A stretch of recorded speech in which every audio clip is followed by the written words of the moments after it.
It's Phumlani Josie, the author of Lessons from Past Heroes. Joining me now is Bafana Modise. He is a social commentator, a man who's very much passionate about seeing South Africa making progress, whether it's locally or globally when it comes to international affairs. He and I are going to reflect on South Africa's foreign policy, where we are covering a few issues that wherever you are, you should keep informed about. Bafana, how are you, sir? All good, Mr. Modise. How is everything? Mr. You keeping Modise, well? thanks for hosting me, man. I'm keeping well. Thank you for having me once again. I think Yeah. it only means that I did a good job on the last one. So You did thank you for calling a great again. job. Yeah, you did a great job in the last one.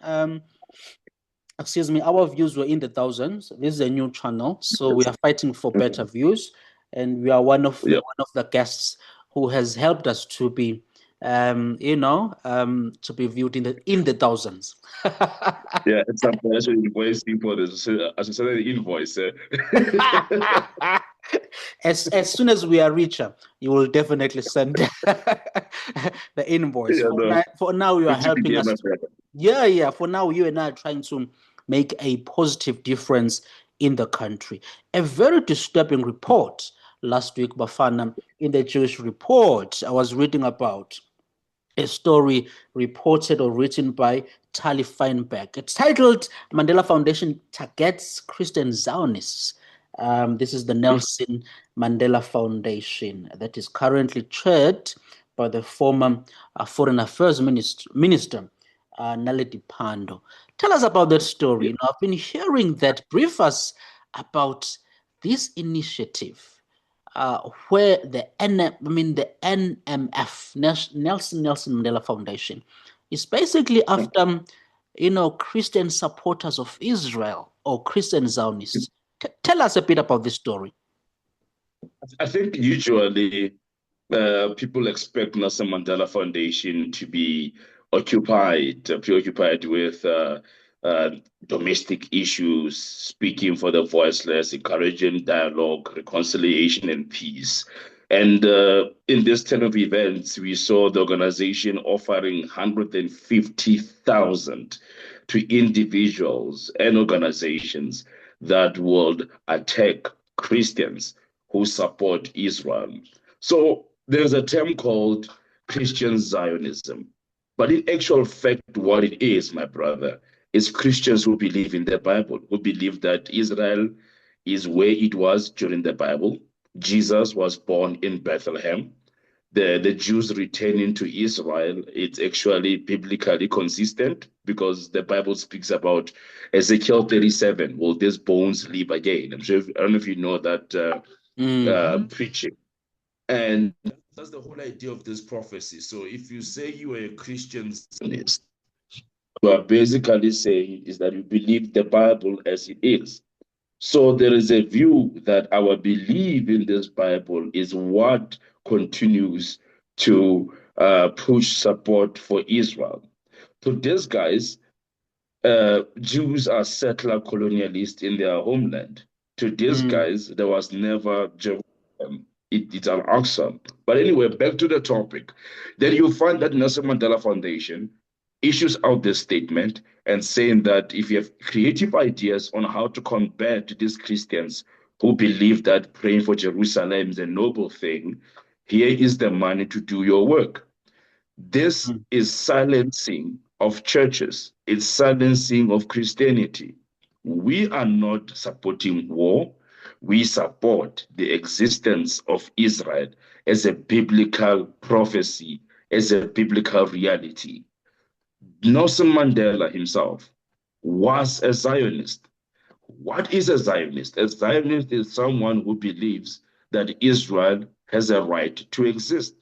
And Mandela made it very clear over and over again that we recognize Zionism as a Jewish national movement for self-determination. So therefore, he equally was a Zionist. So when you have an organization that is built on his name and legacy attacking Christians, then clearly they have lost the plot. And now this organization of a great man like Mandela is going to be a weapon against churches and Christians in South Africa. It's quite concerning. So tell us about Nelson Mandela, because you've just said he was a Zionist himself. Explain his views on the Middle East, or I should say, in the relations between Israel and Palestine, or the Arab-Israeli conflict. What were Mandela's Yes. views in that? Where did Where did he stand on Israel as a state? What or if you remember very well, Yeah, he is the man who said we insist on the right of Israel to exist within secure borders, right? yeah, That alone confirmed that he was a Zionist. Then he was a friend of Yasser Arafat, who was a leader of the Palestinian people. So what he ended up doing, Mandela, in that whole statement, he said, we insist on the right of Israel to exist with equal vigor, support the right of Palestinians to self-determination. And that became a two-state solution. When he became president, I spoke to Ntatele Musiwa Lekota a couple of years ago when they went into government.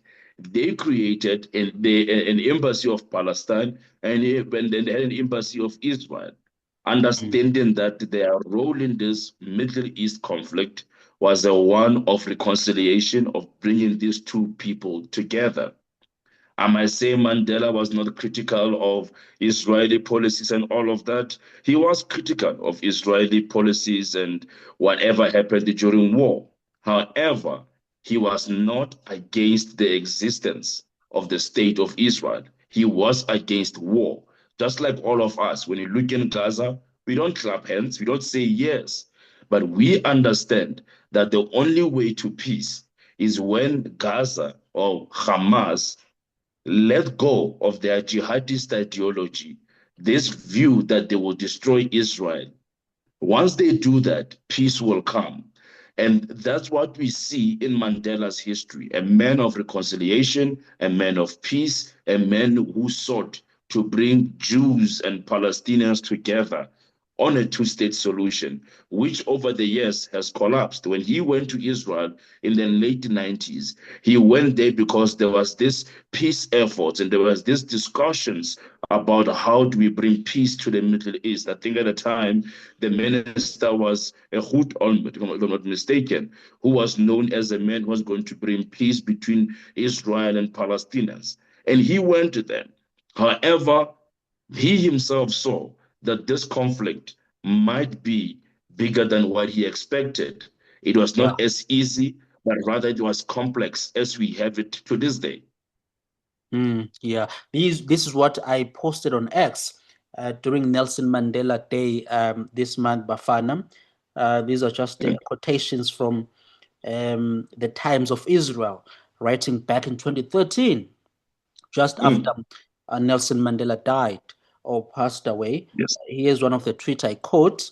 In October 1999, a few months after he concluded his presidency, Madiba finally came to Israel. He visited Rabin's grave and Yad Vashem and met with newly elected Prime Minister Ehud Barak, right? So Barak. Yeah. So this is the Times of Israel reporting back in 2013, right? So that was the first post. My second post, Phumlani, yeah, sorry, want to say do something? you know that Mandela was do you know that Mandela was awarded a doctorate from Ben Gurion University? That Yes, he yeah, accepted I it. read about that. Yeah, Okay, yeah, yeah. continue. So I mean, and then I posted a photo here. This is still on Nelson Mandela Day. A photo of him, Nelson Mandela, in the 1990s. Here in the photo, he is with Israel's then ambassador to South Africa, Alon Leal. Right. It's a photo that people can check. I'm gonna post the links on the notes of this show. So Yes. that's a photo I posted. And then another quote I posted, Bafana.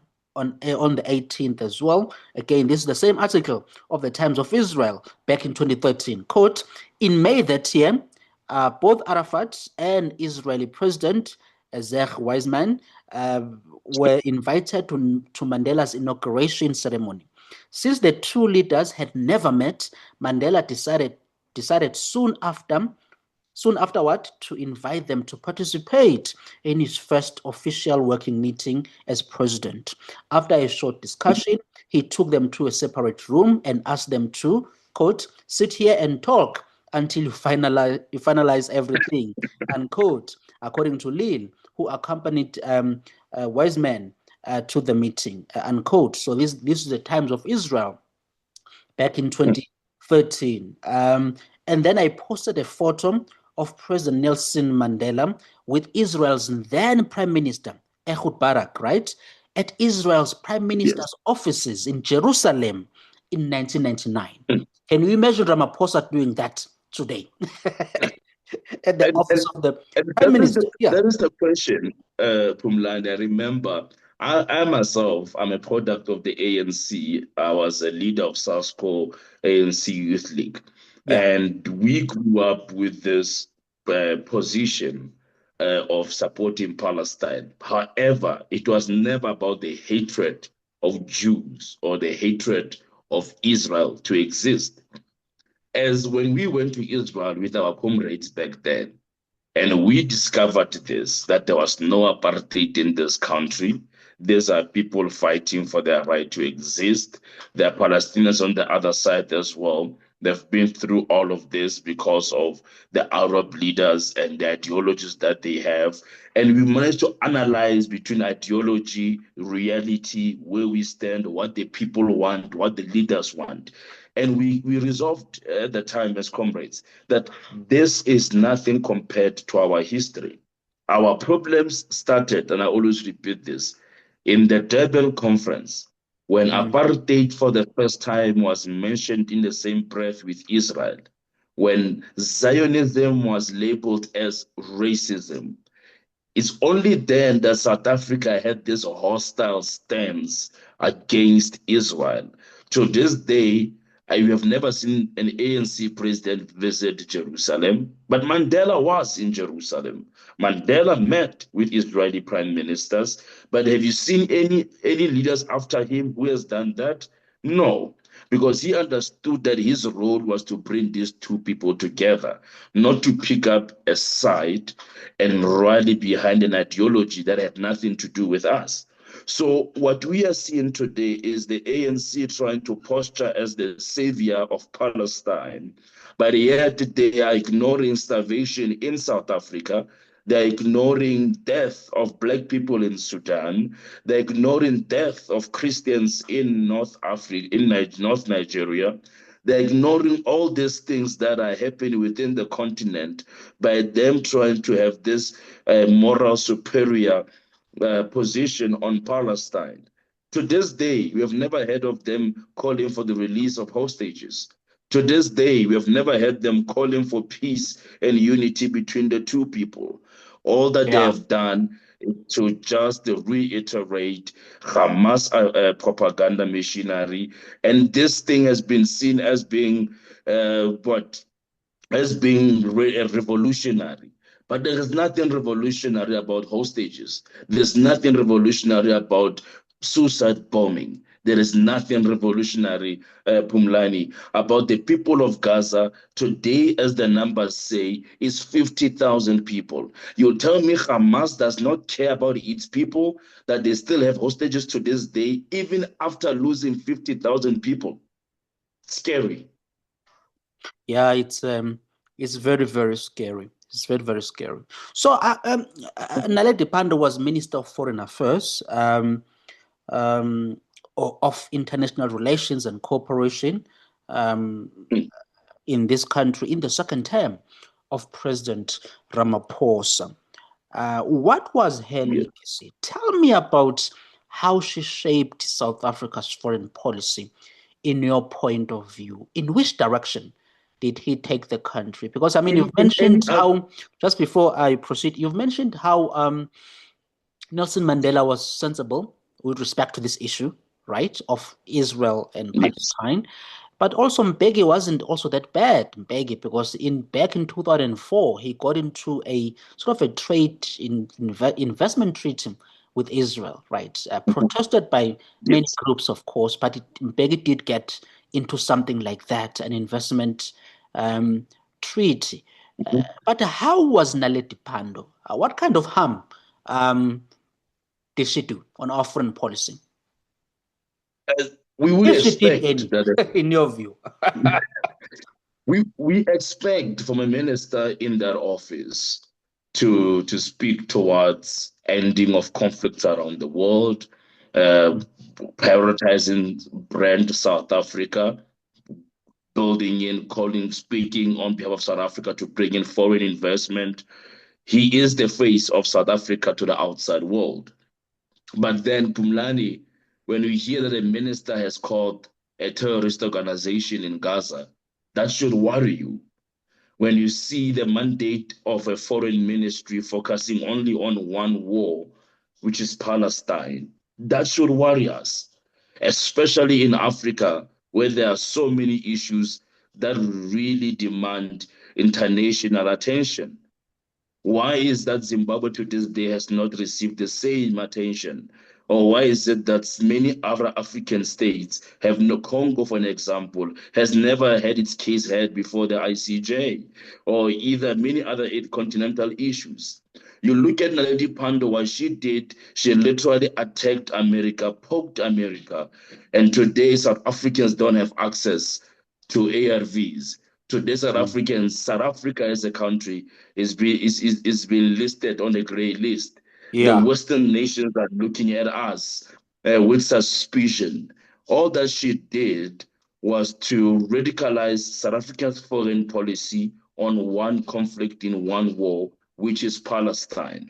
And maybe it should be said that she is a Muslim, and that also comes into conflict of interest. Mandla Mandela himself, he goes around the world saying he's the grandson of Nelson Mandela. He speaks for Palestinians, but Mandla Mandela speaks for Islam, not for human rights, not for Palestinians. I always made it very clear that there's a Palestinian issue that needs to be dealt with. Then there is a Hamas, Iran, Hezbollah, Houthis issue that is mainly for the destruction of Israel. It's not about creating a state, it's about destroying a state. And Yeah. that's why we are where we are today, whereby Palestinians are no longer a priority, but they are used to push a propaganda machinery. Like this morning, we saw a picture of a young boy who is sick with a genetic issue that has been posted on social media as a picture of starvation. But the poor child is sick. And he was released out of Gaza or was taken out of Gaza by Israel to Italy to get treatment. But they literally don't care about Palestinians. They use their moment of destitute to push a demonization project. We want to see peace happen in Israel. And by us supporting Israel, we don't hate Palestinians, but we need to separate the two efforts. The other is led by Iran, Hezbollah, Hamas, Houthis, and what they call the axis of resistance. And the other is the one of Palestinians, those who want peace, those who want to see the end of war. Now, the argument against you, Bafana, will be that, well, you've just said that our foreign minister was wrong to call Hamas, to give Hamas a call, but Hamas is fighting for freedom. They are fighting for liberation of Palestinians. This is what Hamas is doing is equivalent to the ANC struggle against the apartheid system back in the pre-1994 era. How do you respond to that argument? I've seen it a lot in South Africa and in foreign countries that I have visited. The argument that organizations like Hamas, some people go as far as saying Hezbollah as well, the Houthis as well, they are fighting for the liberation of Palestinians. Respond to that. Let us be honest. If we had to compare Nelson Mandela, Mm. people like Chris Hani, people who fought for this country, they were not billionaires living in Qatar. They were not ruling over like Gaza is ruling, like Hamas is ruling Gaza. Yeah. They were not well funded for many years. Look at the Palestinian issue, how much money they've received from international community over the years, billions and billions of dollars. But their world has not changed. South Africa today, as we speak, our leaders had nothing. They were fighting for a cause, their cause was to liberate our people. And when they were given the first opportunity to negotiate, they took it. Let's talk about this issue. In 1993, or even before that, the Peel Commission in the 1940s, the Arab leaders said no. In the 1960s, they said no. There's always been attempts to have peace between the Arabs and the Jews. They have said no to every peace deal. And honestly, Phumlani, where have you ever had South Africa or our leaders holding hostages? When did Mkhonto we go into white areas and rape women? When did Mkhonto we have suicide bombers? Did we have a religious fundamentalist idea of Allah Akbar when we were doing what we were doing? We were saying Amandla, power to the people. We were not saying Takbir, Allah Akbar. We are not driven by religion. We are driven by a cause. And the cause was to liberate our people. And that liberation was not to kill and extinguish Afrikaners.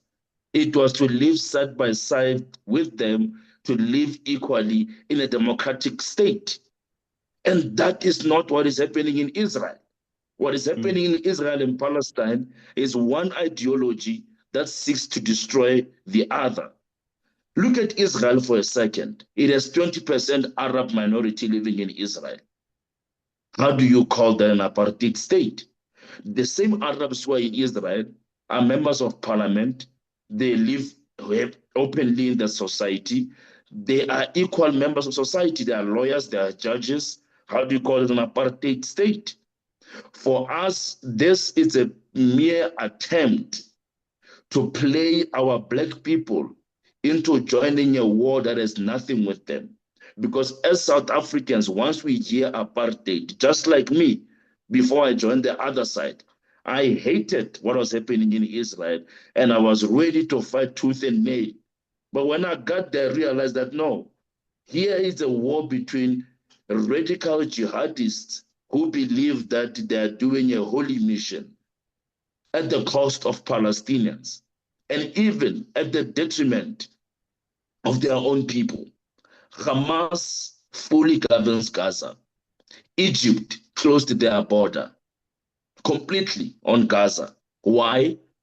Would you say when we were fighting our liberation, countries opened their borders for us? But why is this the only liberation where their leaders are billionaires, where their neighbors don't want nothing to do with them? And these are Arab Remember the Black neighbors, by the way. September? They share the same Yes, religion with the Palestinians. true. Right, Remember the Palestinians, yeah. Black September? The Black September happened in Jordan. They were kicked out of Jordan. So when you look at this, it's like, but why are we the only ones who believe so great about this mission? But the Arab nations, the Arab countries don't care. They've closed their borders. Egypt is building the highest wall today. You have different countries literally distancing themselves from this war. Why is South Africa trying to validate and condone this behavior? We want Palestinians free, and they must be free from Hamas, from the jihadist ideology. We want to see them living freely and equally as the Arabs who are living in Israel with their Jewish brothers. Now let's talk about so now we have the current minister of foreign affairs, or the minister of international relations and cooperation, Ronald Lamola. How different is he from Naledi Pandor? Because it seems to me he's still pushing the policies of the ANC, right? When it comes to how he's positioning South Africa on the global stage. How is this guy doing, Ronald? What is different from Naledi's I, time? I I look at his job as a tough one because you someone who was there before you created all the problems and you are the one trying to solve them. He Yeah, had to run to he had to run to America to kind of fix the issues with Trump, which he did not create, but Naledi Pandor did. He's trying by all means to be diplomatic than Naledi Pandor. He's more diplomatic than Naledi Pandor. He's really trying to push an idea of I support Palestine, but I'm open to engagement. He's not necessarily becoming this hardwired anti-Israel, anti-Jewish, as we saw during the tenure of Naledi Pandor. So I would say that his job right now is tough because he is occupied with fixing what Naledi Pandor messed up for the past couple of years. And we have not really heard much from him, sadly. But the honest truth is, my brother, Deco is no longer concerned about anything in the world except Palestine. Go to their Facebook page right now and look at probably a month there is an event and a program focusing on Palestine, not on Sudan, not on issues that are affecting Christians in North Africa, not in issues like Congo. They are fully bent on Palestine issue. So he just joined the choir, basically. But also on top of that, Ronald now is trying by all means to fix relations. As we speak, we don't have an ambassador of South Africa in America. And as we speak, Trump is coming for ANC leaders. So you can imagine being a foreign minister in times like this. But however, can he change anything? I doubt it. ANC has resolved, and DECO is running literally on the issue of Palestine, and Africa is ignored while Palestine is a priority. And am I saying we should not care? No, I'm saying we should be playing what Nelson Mandela taught us. South Africa first, let's become voices of peace and reconciliation in the world, not pick a sides, not this thing that we are seeing today in the world, where South Africa and Hamas are mentioned in one sentence. yeah, it's not good, my friend. It doesn't look good. I'm speaking to Bafana Modise. He's a social commentator, a man who loves to see South Africa making a good progress, and he and I are having a conversation about South Africa's foreign policy.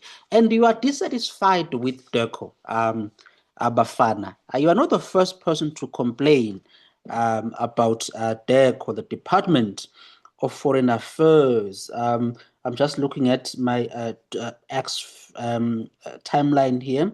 I posted something. Let me just check. Where is my post this week? Where is this post? Yeah. So this is yesterday, Bafana. Here's what I posted on X yesterday. I said, I repeat what I said last March, because I said the same thing last March. A serious investigation must be done on DECO, right? South Africa's Foreign Affairs Ministry. Something is not right there.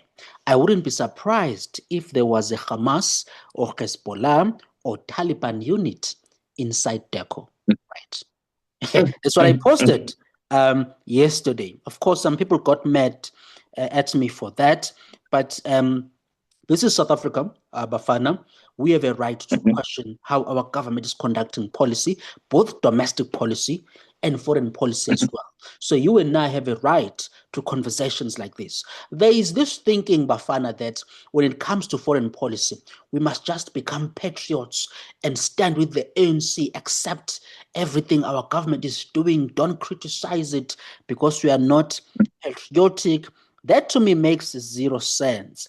And here's what Howard Feldman, because he quoted me on X, he's a radio talk show host, author of Smile, Damn It, Carry On Baggage, Tightrope.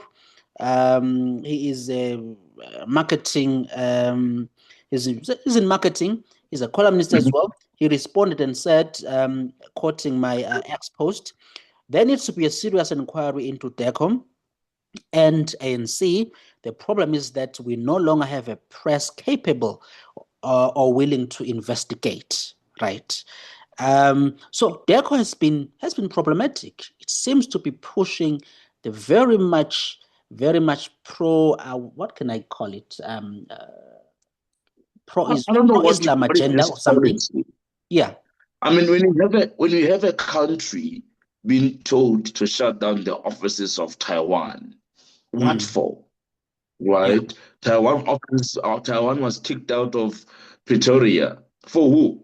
To please who?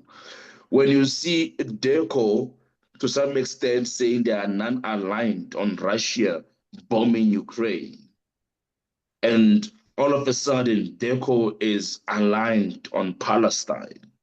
When you see DECO ignore what was happening in just next door in Mozambique when Al-Shabaab took over North Mozambique, and they said nothing. Just yesterday, people were killed in Congo. Christians were killed in Congo, and they said nothing. So you must question, why are we focused only in the Middle East, and what are we getting out of the Middle East? If it's not the Middle East, it's China and it's Russia. We are not we are no longer balanced in our position in terms of diplomacy. We are no longer pro South Africa. Look at it this way. When South Africa was attacked by Trump, none of these countries came to our defense. Even Russia was very silent when Trump was hitting hard on us. No, he's still hitting hard, and we're alone. There's no BRICS coming to support us. We are now fighting the US alone. Right now, as we speak, Bafana, we are alone. Yes. We are alone. That's what I'm saying. There's no China here to help us. Yeah. There's no China, no Iran Russia. saw that when Israel went into Iran. No Russia, no China. Like, no, let's talk about this issue, comrades. Calm down. So the question then becomes that what do we really benefit from these countries? And by the way, is South Bafana, Africa benefiting? Yeah, just one quick thing. Ruling party benefiting? Yeah, just one quick thing. One very important thing to mention. President Putin of Russia, he's very careful on Israel, right? Because there is a large number of Russian Jews who are in Israel right now. So he's very much careful. In fact, he spoke on call this week with the Israeli Prime Minister Netanyahu, this week, Benjamin Netanyahu, around various issues. So Putin is very, careful, strategic, unlike us, who are just running around making some baseless claims. No strategy in foreign policy. But then that should also open the eyes of the ANC. Exactly. That if your big brother, your big brother can call Netanyahu. Yeah. Yes. If he can call Russia and Netanyahu, why are you fixated on this issue? When you see countries like your Saudi Arabia literally warming up to Israel and they're in the Middle East, what is your problem? These are Arab countries, who are trying to amend relations. What I'm seeing here, Phumlani, yes, you saw the Abraham Accords. They did very well before Hamas attacked Israel. Right now, the Middle East is divided, and it's divided between those who believe that the future is here, Israel exists, and let's move on and create a peaceful, lasting solution between Israel and the Palestinians. And then you have the Iranians and the Hamasis who will not take any deal, but rather will still want to pursue this ideology that one day Israel will be off the map and they will reign over Jerusalem. I don't understand this. So South Africa right now, my brother, it's very important that we analyze South Africa's interests. Where do we best benefit? We are most aligned with America in terms of culture, in terms of values. We are a democracy. They are a democracy. We claim to be the country with the best constitution in the world, the thriving democracy. But yet, none of our friends are democratic state. What do we have in common with Iran? that is busy hanging and executing people? What do we have in common with Russia that is not even a democratic state? What do we have in common with China and all these other countries? Yeah, And I still repeat, these are I'm not all against them. dictatorships. Yeah, repressive regimes.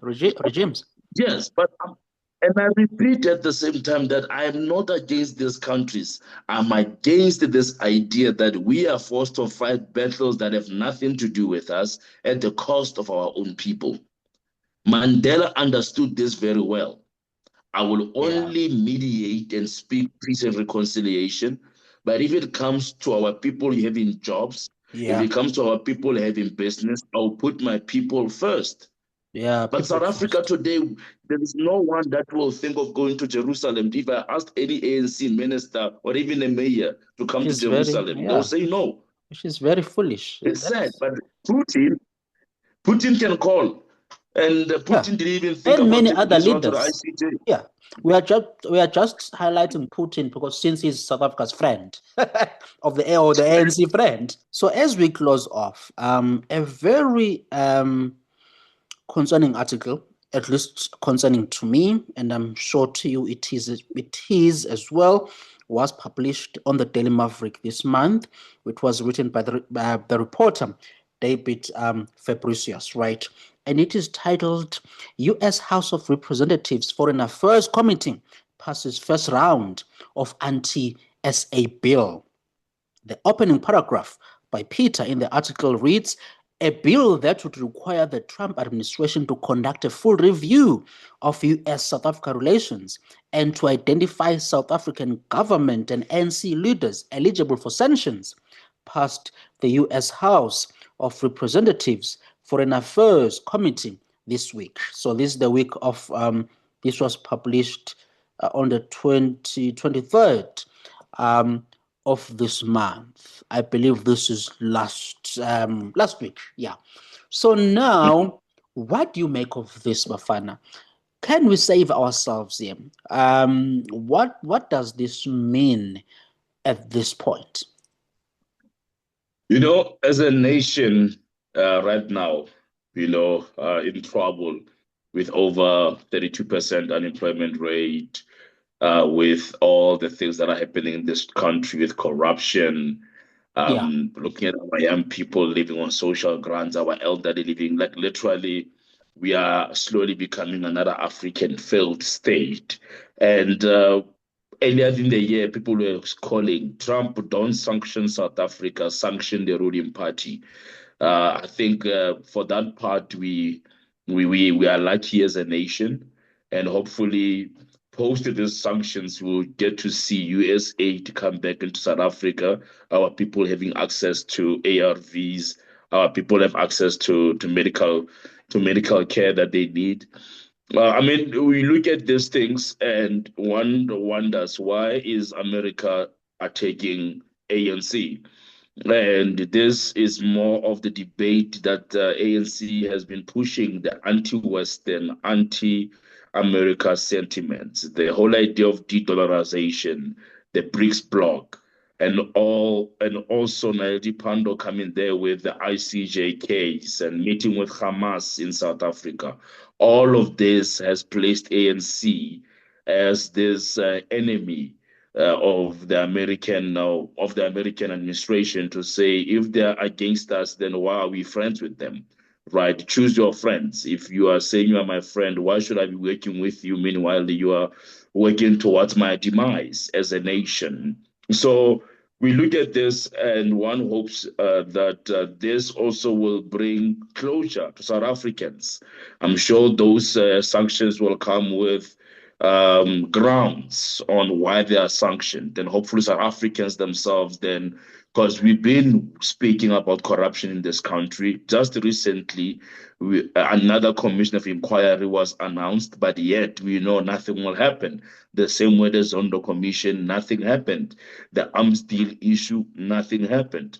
So Hopefully, through American intervention, South Africa will have closure on these corruption allegations and get to the root of the issues in this country. But yes, we are lucky because they are targeting ANC leaders and not necessarily the Republic, because we do need these relations. And we do need these relations to really uplift our people out of poverty, working together with America and any other country to that effect, being pro-South African, building our people's lives. I think ANC lost the plot when they made their foreign policy more hostile than actually diplomatic. And that's why today we are where we are. We have a hostile foreign policy. We are no longer pro-South Africa. We are pro-regimes. It's either we are pro-Russia, or we are pro-Iran, or we are pro this, but we are no longer pro South Africa, putting our people first and our interest first. And Mandela did a brilliant job a couple of years ago when he decided that he's going to deal with Israel and Palestine, and he's going to deal with Cuba in America, he's going to deal with Russia in America. This shows that even though we were at loggerheads in disagreements on ideology, on views, on friendships, yet he's decided that I'll put South Africa first, and I will play a reconciliatory role in the world and bring peace to the world, not divisions further. Mm, yeah. From my part, um, well, there is the aid part, the U.S. aid part, which is basically American welfare into African nations. I'm less a fan of that. I'm greatly concerned about trade as well, because I think that as Yeah. Africans, we mustn't rely on on the welfare of or the US taxpayers or EU taxpayers, right? We must be in a position where we have good governance, growing economies, that can create jobs for people to work, create a tax system where our governments can, collect the right amount of taxes and have the structures that will ensure that what is being collected in taxes is not stolen, right? It doesn't I, disappear. Um, so I'm trying to say that trade as well, for me, it's even more important because right now we're having these tariff rates that will go into effect late this week on August 1st. The, I agree with you. yeah. So I our agree with trade you is on being that. disrupted by this, the fallout with the US. Sadly, Yeah. this is the result of our leaders that promised us freedom but had no plan for it. Mm, This is what happens when you have people who are in government and they think that the only way to secure votes is just to give people welfare and mm, not really build industries.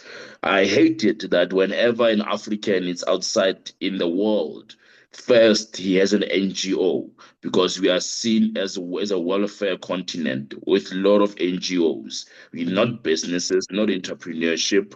We are literally, even now, when we hear people speak about South Africa, in South Africa here, we are touching lives. No one is looking at business. Everybody's looking at government funding. Everybody's mm, looking at government giving that. And this is a syndrome that a dependency syndrome that was deliberate in a way to keep our people somehow dependent, and that dependency will create voting over and over again. Yet they see no results, but because they get some money at the end of the month from government, they feel that that's what they need. South Africa, Africa as a whole, when we were liberated, I really hope that I wish that we would have had leaders who were visionaries. You look at Afrikaners, when they took back the state and they were in charge, they became innovative. They started building ESCOMs, building SASOs, using the state to really uplift their people out of poverty. And we have that state, but yet we are still saying we are in a revolution. What revolution is that? Because we're in power, we're in government. You get what I'm saying? So it kind of shows that there is a disconnect between liberation movements and governance. But not only that, we also look at how we tend to always turn the blame. If it's not the business community, it's imperialist power. Yeah, Be that as it may, imperialist. all Yeah. right, be that as it may, Phumlani, we also have a responsibility. We have billions of budgets that are given to municipalities, billions of rents that are given to all these government departments. Where have we seen the fruits? Which department can we really clap hands and say they have done a great work? When was the last time we literally cut ribbons in this country? All we are Mm. getting every now and then is how a minister stole 200 million, another 1 billion. It doesn't make sense that we are only led by narratives, but our people on the ground don't see any of that. Everyone wants to be a revolutionary now, but what is this revolutionary rhetoric is becoming so boring to a point where even the EFF today is on 9% vote because people are tired of hearing this revolution speeches. The ANC is below 40% because all these years they kept us in the state of war against whites and liberation and apartheid. Meanwhile, they will becoming billionaires. So I believe and I hope that the new generation, our generation, will start to become CEOs, build industries, build companies, really make Africa great again. Yeah, yeah. I mean, I've always, for years, I've been preaching that we're in charge now, Bafana. We've had there are people who promote the idea that apartheid is still alive in South Africa. We are still oppressed as Black people. Mm, And I always push back and say, guys, we've been in charge since 1994 as Black people, right? We've been mm, in charge. Political power is very important, Bafana, to because if you have that, then you must be smart enough to put in the conditions use that it. allow your Yes. people to progress, right? If you are running the central bank, the finance ministry, right, the competition Jobs. commission, the trade and industry, department, you are running foreign affairs instead of using Mm, DECO to drive the Iran agenda around the world. Don't do that. mm, Ensure that you mm. fix the relations with you have good relations with the nations that will help in the advancement of your country, you know. The strategy that I've seen over the years, and I myself, we can have a debate around wealth and land and what the comrades left behind at Mm, Codesa. That we can mm, debate about, and mm, the systematic racism that we, in terms of banking and mm, whatever, we can have a debate about that.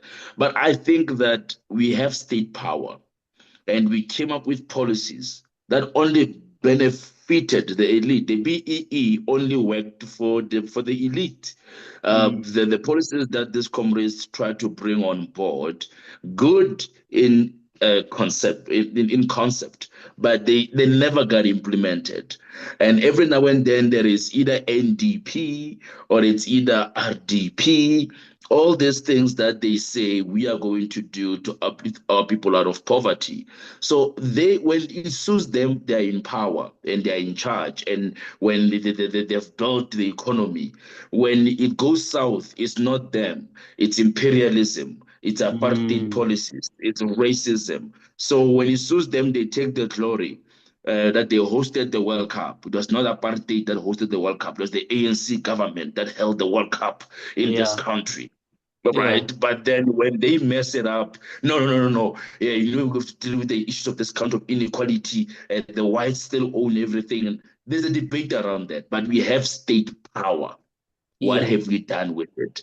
yeah, How come we have collapsed every state-owned enterprises? What happened to SAA? What yeah. happened to Denel? What happened to ESCOM? Our If tra- our if train, our railway system, Bafana. I mean, where are the trains these days that were functional? I mean, my yeah, point exactly. So at some point, as much as we can have a debate about Codesa, Mandela, and what we got out of the deal for this freedom, yes, you can have it later. But what have you done? And I guess that's the question that even not only ANC, all liberation movements have always been saying. It's Britain, it's this, it's that, but they had the power, the money, the legislation, and they did not use it to empower our people, but rather we have billionaires who were born out of politics. How do you become a billionaire as a politician? That's a question that Africans only can debate. Yeah, Africans only can debate. You've just mentioned liberation movements, Africa's liberation movements, or liberation movements of sub-Saharan Africa. They met here in Kempton Park, here in Johannesburg, this past weekend. They had a summit. These are liberation movements, right? ANC Yeah. and many others across ZANU-PF and others in sub-Saharan Africa. And they were talking about, how they fix our continent. I guess they haven't figured it out yet. I posted on X and said, what a waste of time. Liberation I movements have think become a liability to our continent. you have you Yeah. have Pan-African Parliament, you Mm. have the AU. Yeah. These guys have been gathered, and for the fact that they gathered on the banner of liberation movements, yet they're the ones in power. What Mm. what have they done? ZANU-PF being there must be rich because half of their people are in South Africa running away from their regime. Many Mm. other right now, Africa as we speak, liberation movements are in power, but all that they've created for themselves is them becoming millionaires and billionaires. And South Africa is not immune to that as well. Why is that they still call themselves liberation movements 50 or 40 years later, but their people don't feel liberated? Their people have become refugees. Their people Mm. are running from one border to the other. What have they done? That's the question. Yeah. So that's a very big question. A closing off question. Let's close off now, Bafana. A quick one. So the US is looking into sanctions on South Africa, on South African leaders. If you were President Trump, who would you sanction in the ANC or in South Africa in relation to its foreign policy? That is viewed by people say, and I think I did mention this to you last time. People think it's just Trump, Bafana. There is a big segment of American society that is concerned about South Africa's foreign policy, right? In the corridors of on Capitol Hill in Washington, both Democrats and the Republicans, you know, have been concerned even before Trump's second term about our foreign policy. But if you were Trump, are there any names or people you think would really have to be sanctioned by the US? I will try to be a I mean, politician amongst here. our political leaders. I'm gonna ask you politically correct because Mkwanazi revealed that people get killed lately. So Mkwanazi told us that there are political killings in this country. Yeah. But I think one for sure, I think what he will be coming for, Trump, it will be Naledi Pandor. I think he's coming for Naledi Pandor. Had links with Hamas. One other person that I think even London closed their doors on him was Mandela. So I think those two people are quite seen as very not anti-West or anti-whatever. But one other issue as well that will have to be, I'm not sure if the ANC, if I have to pick them one by one, Phumlani, Mm. but those two being the fact that they are the ones who have been more focused on pushing that this idea that South Africa is anti-Western, anti-whatever. I mean, a couple of years ago, they didn't want Ubabu Zuma, but Zuma is no longer ANC's MKP, which he himself as well for quite interesting turn of events. He has not really been quite vocal on this issue of Palestine or whatever. He's been very much mum about these issues. And I think the reality is that we ANC for this time has been targeted because of their hostile foreign policy against America and the ICJ case and their de-dollarization project of the BRICS bloc. So anyone who somehow sympathizes with this ideas might be feeling the brunt of the fire soon. So I wouldn't say I know one or two or three or four. Maybe you can tell me who do you think on your list, who's on your red list, Phumlani, that you see as the number one target, or maybe five, for Trump. If you're Trump, who would you go after? I would definitely add Zain Dango, is the Director General of Oh, DECO. yeah, yeah, I would definitely. definitely Yeah, add yeah, that guy. That guy would be on the yeah, on the list to yeah. sanction. I would go for Fikile Mbalula. You've got to be, you need to, can't hit Ramaphosa because he is the head of the state. So you don't want to escalate that far. But you want to make So sure that someone very close or people close around him within them, in the ANC at a very senior level, they are there. what about Nomvula? You could go for, I'm not sure what power does she have in the ANC. What is she right now, Nomvula Makonyeni, in the ANC? The Deputy Secretary General, she also has an award from Palestine of some sort. Yeah, she's been quite active as well. She's a Secretary General, the Yeah, DSG, as you they call can. it. So rather go for senior leaders who are at the decision-making part of the body. Yes. But also, I think Trump must be careful, Phumlani. We don't want to be seen, and I think this might upset most South Africans. Yeah. Uh, it must not necessarily be that he's trying to control our foreign policy or what we should be friends who should be friends with. But I Mm. think it must be based on merit. I think it must be based on merits. It must be based on the damage that these individuals have done to America is South Africa relations. I think what we have seen lately, even though some people might not agree with Iran and the Pandor, there is this sense of rebellion to say you won't tell us what to do. Yeah, I don't know if I'm making sense. Even Yeah. though I No, don't very good. agree with Yeah. the party, right? I may not agree with the ANC, but don't tell us how to treat the ANC. We will deal with them our own way. So I think Yeah. it must be based on merit, those sanctions, and not to be seen as just America being a bully.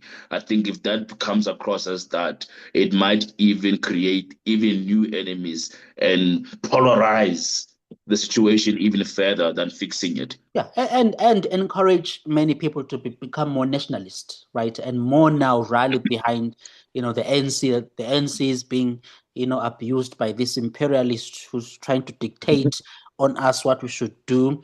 Hence, the strategy from Trump must be that yes, I want to sanction some leaders within the ANC, but I also want to make sure that South Africans are clear that I want to work with them. I want a strong Yes. relationship with South Africa, right? I want the trade to continue. I want us to collaborate with South Africa. He must be clear on that and taking the steps, right, to to bolster the relations. And I think that's what I would do if I were Trump, is that as soon as I put in those sanctions, I reinstate that kind of funding, right? In other words, to say to South Africans, look, the US aid, I'm willing to work with you, but these people were a problem. And therefore, the US is going to help wherever it can in terms of bolstering trade, as well as, where necessary, the aid of as well that you are concerned about when it comes to HIV fights and so on. Be open to ensure that those Yeah, programs I think continue. I Yeah. think what we need. You are right. It's to restore the relations between our two countries, Yeah. to have that trust deficit out of the way, to really start to see foreign investment into our country and start to see a lot of people being out of poverty as we see it, and as well, I think when you have people like Naledi Pandor with the Nelson Mandela Foundation trying to silence Christians in this country, and when you have organizations such as this one trying to target people for speaking up in the democracy, also that is an issue. It might not necessarily help with where we want to go as a nation. So just taking you back as well to the Nelson Mandela Foundation issue, I look at it as a way to silence churches, to silence freedom of speech and freedom of religion in this country. Most Christians won't be happy about that either. So ANC might also have a problem with Christians rising up and lobbying America once again to say now they are silencing our freedom of religion. Now they are silencing our freedom of association. Mm. We really don't need right now as a nation.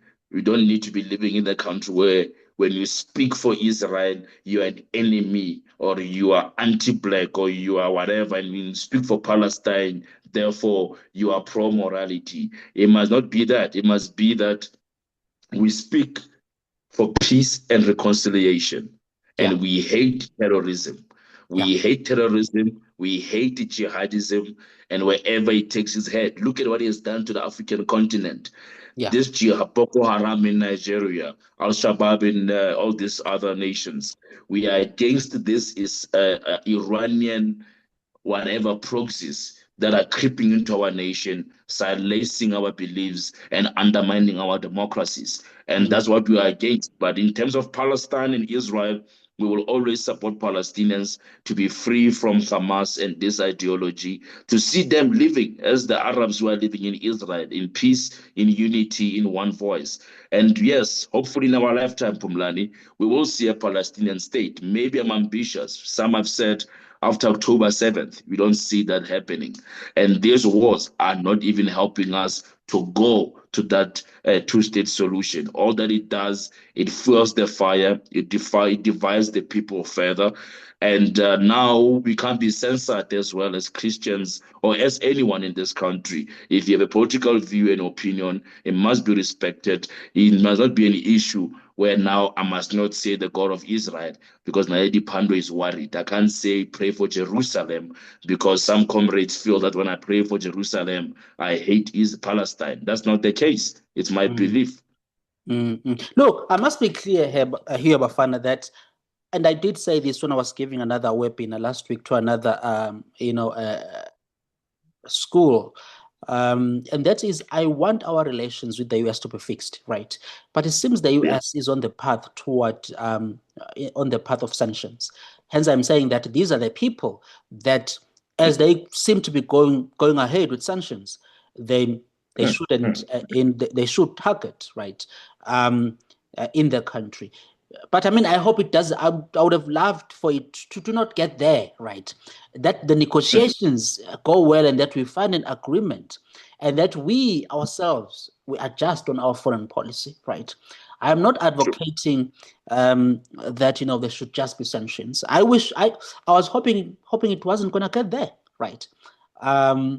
That the negotiations go well and that there is common ground, right? I just need that to be understood. But also I think Phumlani, I think also the attitude, man, of our leaders as well, Exactly, they are doubling down. They are doubling that down doubling down. on No, pro-Iran you stance, can't be Bafana. yes, you can't be saying one thing on the other hand and pushing for the other. What Cyril said earlier during election, Trump can keep his America or keep South Africa. Then all of a sudden he's taking the whole delegation to Trump's office, trying to why are you doing it? Why are you trying to posture as tough? Bafana, Yet the you know 12-day that your war, country. the recent 12-day war, as Sure, yeah. Israel was bombing the nuclear facilities of Iran. We came out and Yes. took this stance and condemned Israel and the US for doing that. We went all the way to signing the book of condolences, right, at the Iran embassy here in South Africa. Why are we doing all of that, Bafana? Keep quiet. This is a complicated issue. At this point, as we try to mend our relations with the US, let's keep quiet. Don't come out and take a harsh stance against India. Isn't doing that against The Israel sad, and US actions against their enemy Iran. Why are you doing that? the sad part is that the Middle East was quiet. People next door. Exactly. And we Why? were screaming. Egypt was quiet. Saudi Arabia, you name all these countries, they were silent on this issue. They were just observing and hoping for the best. But we wanted to posture. Why is it that all the time when Iran is involved, South Africa comes to the rescue? Hamas is involved, which is Iran. Hamas is Iran. We came to the rescue and now they were being bombed up. We even saw parties saying Iran has a right to defend itself. Iran cannot have a nuclear bomb for obvious reasons. But Mm. then for some people who are pushing these narratives, I don't understand why can't we just observe and put South Africa first. We want to fix relations, but we are busy posturing as if we don't care. As if you It's don't care. Tembuba. Who are we Yeah. trusting? Who are we trusting? Is it Russia? Is it China? Are they going to come and save us? I don't know. Well, they are not doing that. Bafana, it's wonderful to talk to you, sir. Thank you so much for this wonderful conversation. I hope you will come back again. This was very, very insightful, sir. No, my brother, thank you. Always a pleasure to be here with you, and keep doing what you do best, man. South Africa is good is blessed to have young people as yourselves changing the narratives and having an impact in society. Thank you so much, sir. I will keep at it. I hope more people, they do like what you and I do, which is to try and speak common sense in the country. It's Phumlani Modise. This is the Phumlani Modise show. Remember to subscribe to this show on YouTube. I'm on X at Phumlani Modise. Bafana is there as well. What's your handle, Bafana, on X? At Modise Bafana on X, Facebook Bafana Modise. Yeah. And yeah, that's what I am. Yeah. So I'm also on Instagram as well, myself, at Phumlani Modise. I'm on TikTok, at Phumlani Modise. I am on LinkedIn as well, Phumlani Modise. I do have a Facebook page, Phumlani Modise. That's my Facebook page. And remember, of course, to get yourself a copy of my book, Lessons from Past Heroes. It's a bookstore near you, or you can order on Amazon.co.za or take a lot. We'll chat soon. My brother, before you leave, I'll leave you with something. They said if you want to make everyone happy, sell ice cream. Don't be a leader. So keep fighting the good fight. Sharp. And I must understand that I won't make everyone happy, right? No, you don't have ice cream. Exactly. Thank you, sir. We will chat soon.